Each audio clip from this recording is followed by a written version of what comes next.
बिस्मिल्लाहिर्रहमानिर्रहीम। अस्सलाम वालेकुम फ्रेंड्स, कैसे हैं आप सब? उम्मीद है बिल्कुल खैरियत से होंगे। अल्लाह पाक सबको अपने हिफ्ज़ व अमान में रखे। आज की मेरी वीडियो का उन्वान है हीरोज़ ऑफ इस्लाम। मुअज़्ज़िज़ नाज़रीन, जैसा कि हमने अपने हीरोज़ आबाओ अजदाद के अजीम कारनामे और इनकी अजीम इजादात को पहुँचाने के लिए एक सीरीज़ शुरू की थी, हीरोज़ ऑफ इस्लाम। आज इसका पार्ट 2 लेकर आए हैं। हमारे अजीम आबाओ अजदाद के वजूद से अल्लाह पाक ने कैसे कैसे अजीम कारनामे सर अंजाम दिलवाए, जिनसे दुनिया को नई तहजीब मिली और इनसे रोशनास हुए। अपने इन अजीम आबाओ अजदाद में चंद मजीद का आज फिर हम जिक्र करेंगे। इब्न हैशियम, ये वो अजीम साइंसदान हैं जिनकी फ़िज़िक्स में ऐसी ना मिटने वाली इजादात हैं जो आज भी फ़िज़िक्स में इस्तेमाल हो रही हैं। इब्न हैशियम बगदाद यूनिवर्सिटी दारुल हुकूमत से तालीम याफ्ता थे। उन्होंने दुनिया का पहला मसनूई चांद ईजाद किया। पहली दफ़ा उन्होंने तजर्बा अपने गाँव में किया। इनके गाँव में एक कुआं था जिसमें से इब्न हैशियम इस चांद को तुलू करते और वह चांद जब अपनी मुकम्मल बुलंदी तक पहुंच जाता था तो इस चांद की रोशनी से 100 मुरब्बा मील तक का इलाका रोशन हो जाता था। फिर सुबह को सूरज तुलू होने के साथ वो चांद वापस अपने कुएं में गुरूब हो जाता था।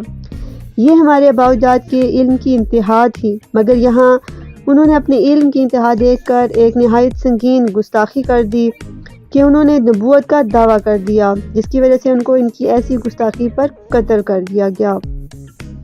इब्न हैशियम भी वो पहला शख्स था जिसने रोशनी पर मुतालिया किया और इस पर मुख्तलिफ किस्म के तजर्बात किए, जिनमें रोशनी के कमालात, जब रोशनी सूरज से निकलती है तो ज़मीन तक पहुंचने में इसमें कौन सी तब्दीलियाँ रोनमा होती हैं, ये एक रंग से दूसरे रंग में कैसे तब्दील होती है।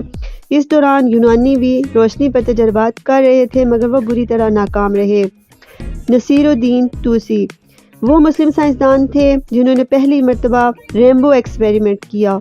कोसे कज़ा, जिसको हम अक्सर बारिश के बाद और आसमान पर देखते हैं, इसमें हम इसका अमली तजर्बा पहली मर्तबा नसीरुद्दीन तूसी ने किया। उन्होंने पानी को फिजा में डाला। इन पानी के कतरों पर मुख्तलिफ जावियों से आईने की मदद से रोशनी डालते तो हैरत की इंतहा न रही कि ज़मीन की कोसे कज़ा फैल गई। इसके बाद उन्होंने ऐसे शीशे के संदूक ईजाद किए जिनमें हर वक्त कोसे कज़ा का मंजर दिखता था, जिसको हम फिजिक्स की जुबान में प्रिज्म कहते हैं। जब ये मंजर स्लेवियों ने देखे तो वो डर गए और उन्होंने अपने बादशाहों को खतूत लिखे कि हम ऐसी कौम से लड़ने आ गए हैं जिन्होंने आसमानों के देवता की गद्दी तक छीन कर अपने संदूक में रखी हुई है। इनसे हम लड़ नहीं सकते, कहीं ये हमें भी जादू से इन संदूकों में कैद न कर दें।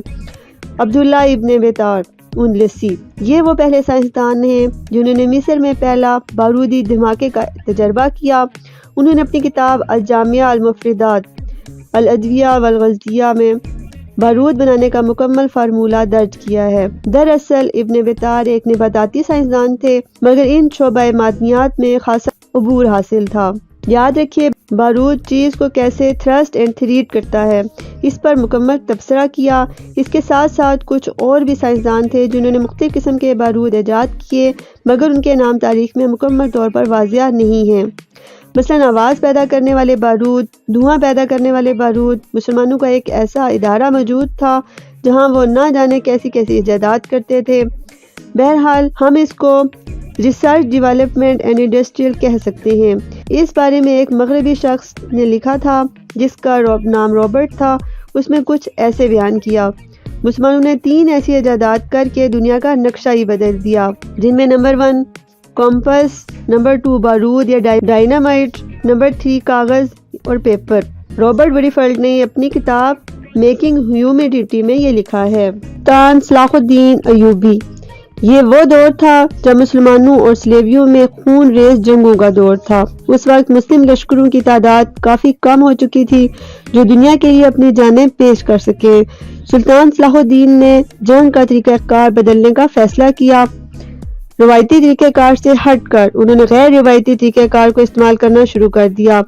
सुल्तान सलाहुद्दीन अयूबी ने मिस्र में दरियाए नील के किनारे फस्ताद के इलाके में पहली बारूदी फैक्ट्री कायम की, जहां मुख्तलिफ साइंसदान बारूद पर तजर्बा करते और इसकी शिद्दत को बढ़ाते, और जब यह तैयार होता तो स्लेवियों को मारने के लिए इस्तेमाल किया जाता था, जिससे स्लेवियों की सफ़ें टूट गई और उनको भारी नुकसान हुआ।